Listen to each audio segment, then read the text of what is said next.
Mini serial today episode. Maddy birthday కోసం మధు వాళ్ళ friends cake తీసుకొని మ్యాడీ వాళ్ళ ఇంటికి వెళ్ళి కేక్ కట్ చేస్తారు మ్యాడీతో. అప్పుడు నాగవల్లి బయటికి వచ్చి చూసేసరికి మధు ఉంటుంది.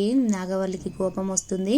అప్పుడు మ్యాడీని పిలుస్తుంది. నాగవల్లి నాన్న డాడీ పిలుస్తున్నాడు అనేసి పిలుస్తుంది. అప్పుడు మ్యాడీ మమ్మీ నేను నిన్నొకటి అడగాలి మమ్మీ అనేసి అంటాడు. ఏంటి చెప్పు నాన్న అనేసి నాగవల్లి అంటుంది. మా ఫ్రెండ్స్ని రేపు బర్త్డే పార్టీకి పిలుస్తానమ్మా అనేసి అంటాడు. అప్పుడు నాగవల్లి సరే నాన్న నేను కూడా పిలుస్తాను, నువ్వు లోపలికి వెళ్ళి నాన్న అంటుంది. నాగవల్లి మధు వాళ్ళ దగ్గరికి వచ్చి హాయ్ అనేసి అందరికి వాళ్ళ ఫ్రెండ్స్కు చెప్తుంది. మీరందరూ కూడా రేపు బర్త్డే పార్టీకి ఖచ్చితంగా రావాలి అనేసి చెప్తుంది. ఆంటీ సరే ఆంటీ అనేసి అందరూ అంటారు. మధు కూడా వెళ్ళబోతుంటే మధు నీతో కొంచెం పని ఉంది అనేసి అంటుంది. అప్పుడు మధు మీరు వెళ్ళండి నేను వస్తాను అనేసి వాళ్ళ ఫ్రెండ్స్తో చెప్తుంది. నాగవల్లి మధుతో నేను మ్యాడీతో ఎక్కువ మాట్లాడొద్దు, వాడికి దూరంగా ఉండమని చెప్పాను కదా, మళ్ళీ ఎందుకు మ్యాడీకి దగ్గర కావాలని చూస్తున్నావు, మ్యాడీ చుట్టే తిరుగుతున్నావు ఎందుకు, ఈ అర్ధరాత్రి కేక్ కటింగ్ చేపించడం నీకు అవసరమా అనేసి అంటుంది. అప్పుడు మా ఫ్రెండ్ ఆంటీ మ్యాడీ అనేసి మధు అంటుంది. తర్వాత నాగవల్లి అయినా రేపు నువ్వు 100% బర్త్డేకి రావాలి, రేపు మ్యాడీకి ఒక సర్ప్రైజ్ ఇస్తున్నాము, అది నువ్వు కూడా చూడాలి అనేసి అంటుంది. అప్పుడు మధు నేనెందుకు రాను అంటే 100% వస్తాను, మా ఫ్రెండ్ బర్త్డేకి నేను రాకుండా ఎలా ఉంటాను అనేసి అంటుంది. నాగవల్లి వెళ్ళిపోగానే లోహిత వస్తుంది. లోహిత వచ్చి మధు దగ్గరికి నువ్వు మా ఇంటికి వచ్చి మ్యాడీతో కేక్ కట్ చేపిస్తావా అనేసి అంటుంది. అప్పుడు మధు మీ ఇల్లా అసలు నువ్వు అన్ని మోసాలు చేసి పెళ్లి చేసుకున్నావు, ఇప్పటికైనా మించిపోయింది లేదు, వరుణ్కి నిజం చెప్పు, చందు వాళ్ళ చెల్లెనని మీరు అంత రిచ్గా ఉన్నారనేసి అన్ని అబద్ధాలు చెప్పావు, ఇప్పటికైనా నువ్వు వాళ్ళందరికీ నిజం చెప్తే బాగుంటుంది అనేసి అంటుంది. అప్పుడు లోహిత నువ్వేం చిన్ని అనేసి నేను మ్యాడీకి చెప్పేస్తాను అనేసి అంటుంది. అప్పుడు మధు నేను కూడా చెప్తాను, నువ్వు చందు వాళ్ళ చెల్లి అనేసి మీకు ఏం ఆస్తి లేదనేసి చెప్తాను అనేసి అంటుంది. అప్పుడు లోహిత షాక్ అయిపోతుంది. ఈ చిన్ని ఏంటి నాకే కౌంటర్ ఇస్తుంది అనేసి అనుకుంటుంది. అప్పుడు మధు నువ్వు చిన్ని అని చెప్పేస్తే నేను మాత్రం చందు వాళ్ళ చెల్లెవని చెప్పేయడం మాత్రం ఖచ్చితంగా చెప్పేస్తాను అని ఉంటుంది. తర్వాత లోహిత వెళ్ళిపోతుంది, మధు వెళ్ళిపోతుంది. తర్వాత లోహిత శ్రేయ దగ్గరికి వచ్చి శ్రేయ అప్పుడు జోక్స్ చూస్తూ ఉంటుంది.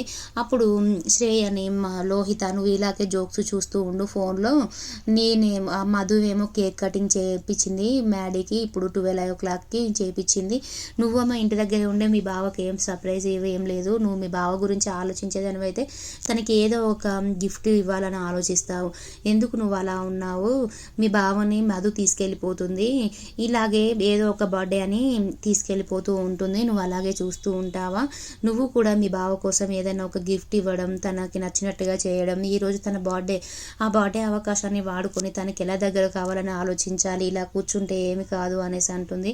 అప్పుడు శ్రేయ అమ్మో మధు బావ ఇద్దరు పెళ్లి చేసుకున్నారంటే నేను చచ్చిపోతాను అంటుంది. అప్పుడు లోహిత చచ్చిపోతే ఏం పనులు కావు, నువ్వు ఇప్పుడు మ్యాడీ బర్త్డే కాబట్టి తనకి ఏది ఇష్టం, ఏ గిఫ్ట్ ఇవ్వాలి అనేసి తనని ఎలా ఆనందపరచాలని చూసుకోవాలి అనేసి అంటుంది. శ్రేయ థ్యాంక్ యూ లోహి, నేను బావకి మంచి ఒక గిఫ్ట్ ఇస్తాను అనేసి అంటుంది. అప్పుడు సరేలే అనేసి శ్రేయ అనుకుంటుంది, బావకు ఒక గిఫ్ట్ ఇస్తాను అనేసి అనుకుంటుంది.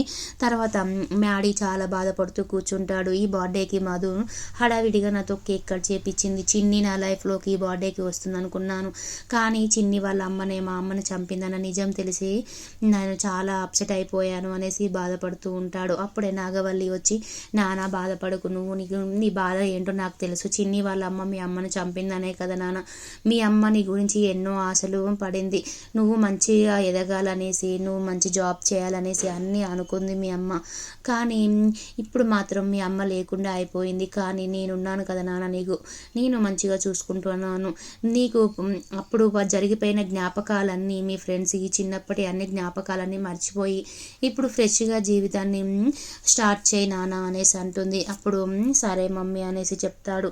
తర్వాత తెల్లారిన తర్వాత మ్యాడీకి వాళ్ళ నాన్న అలాగే వాళ్ళ అమ్మ ఇద్దరు వచ్చి గిఫ్ట్స్ ఇస్తారు. తర్వాత నాగవల్లి కూడా చాలా హ్యాపీగా ఉంటుంది, తను కూడా డ్రెస్ గిఫ్ట్గా ఇస్తుంది, మీ నాన్ననే తీసుకొచ్చాను నాన్న తీసుకో అనేసి చెప్తుంది. అప్పుడు నాగవల్లి అలాగే దేవ ఇద్దరు హ్యాపీగా ఉంటారు. దేవ నాన్న నీకు ఒక సర్ప్రైజ్ ఇస్తాను అనేసి చెప్తాడు. అప్పుడు ఏంటి డాడీ అంటే తర్వాత చెప్తాను నాన్న అనేసి అంటాడు. ఈ డ్రెస్ వేసుకొని మంచిగా రెడీ అయ్యిరా నాన్న అనేసి చెప్తాడు. సరే నాన్న అనేసి మ్యాడీ అంటాడు. తర్వాత నాగవల్లి దేవ ఇద్దరు మాట్లాడుకుంటారు. దేవ ఈరోజే శ్రేయాని పెళ్లి చేసుకుంటాడు అనేసి అనౌన్స్ చేద్దాం అనేసి చెప్తాడు. అప్పుడు నాగవల్లి శ్రేయకి అలాగే వసంతకి చెప్తానంటే దేవ వద్దు, వాళ్ళు కూడా ఫంక్షన్లోనే వింటారు, ఇప్పుడే చెప్తే మ్యాడీ వాళ్ళ ఫ్రెండ్స్కి అందరికీ తెలిసిపోతుంది, అలాగే మ్యాడీకి తెలిస్తే మళ్ళీ వాడు ఒప్పుకోడు, మళ్ళీ అందులోటు మధుకి మాత్రం అస్సలు తెలియకూడదు, వాడికి కూడా సడన్గా సర్ప్రైజ్ ఇవ్వాలి, మనం సడన్గా చెప్తేనే బాగుంటుంది, ఎవరికి చెప్పకు నాగవల్లి అనేసి దేవా నాగవల్లికి చెప్తాడు. తర్వాత మధు మ్యాడీ బర్త్డే కోసం అనేసి మ్యాడీ వాళ్ళ ఇంటికి వస్తూ ఉంటుంది. మధు అలాగే స్వప్న ఇద్దరు వస్తూ ఉంటారు. వస్తూ ఉంటే స్వప్న లోహిత నీకు అలా కౌంటర్ ఇచ్చిందా అనేసి అంటుంది. అప్పుడు మధు అవును నాకు ఒక క్లాస్ పీకుతుంది, నేను కూడా తనని భయపెట్టాను అనేసి చెప్తుంది. అయినా లోహితని ఎలా కౌంటర్ ఇవ్వాలి అని ఆలోచిస్తూ వస్తూ ఉంటే అక్కడ చందు కనిపిస్తాడు. కనిపించిన తర్వాత మధు అవును లోహితకి ఎలాగైనా చందు సార్ నుంచే కౌంటర్ ఇప్పిస్తాను అనేసి చందు దగ్గరికి వచ్చి ఆగి గుడ్ మార్నింగ్ సార్ అనేసి చెప్తుంది. అప్పుడు చందు ఏంటి మీరేంటి ఎడువో వెళ్తున్నారు మధు అనేసి అడుగుతాడు. అప్పుడు ఈరోజు మ్యాడీ బర్త్డే సార్ అనేసి చెప్తుంది. అప్పుడే మ్యాడీ ఫోన్ చేస్తాడు. ఫోన్ చేసిన తర్వాత మధు సార్ ఇక్కడ చందు సార్ కూడా ఉన్నాడు, బర్త్డేకి పిలవండి అనేసి చెప్తుంది. అప్పుడు తను కూడా బర్త్డేకి పిలుస్తాడు. మ్యాడీ చందును పిలుస్తాడు. చందుకు అలాగే మధు మ్యాడీ వాళ్ళ ఇంటికి వస్తారు. వచ్చిన తర్వాత లోహిత వాళ్ళ అన్నయ్యని చూస్తుంది. చూసి షాక్ అయిపోతుంది. ఈ చిన్ని ఏంటి మా అన్నయ్యని మా ఇంటికి తీసుకొస్తుంది అనేసి పారిపోతూ ఉంటుంది. అప్పుడు అది చిన్ని చూస్తుంది, అంటే చిన్ని అంటే మధు చూస్తుంది. పారిపోతున్నావా, పారిపో చూస్తాను అనేసి చూస్తూ ఉంటుంది.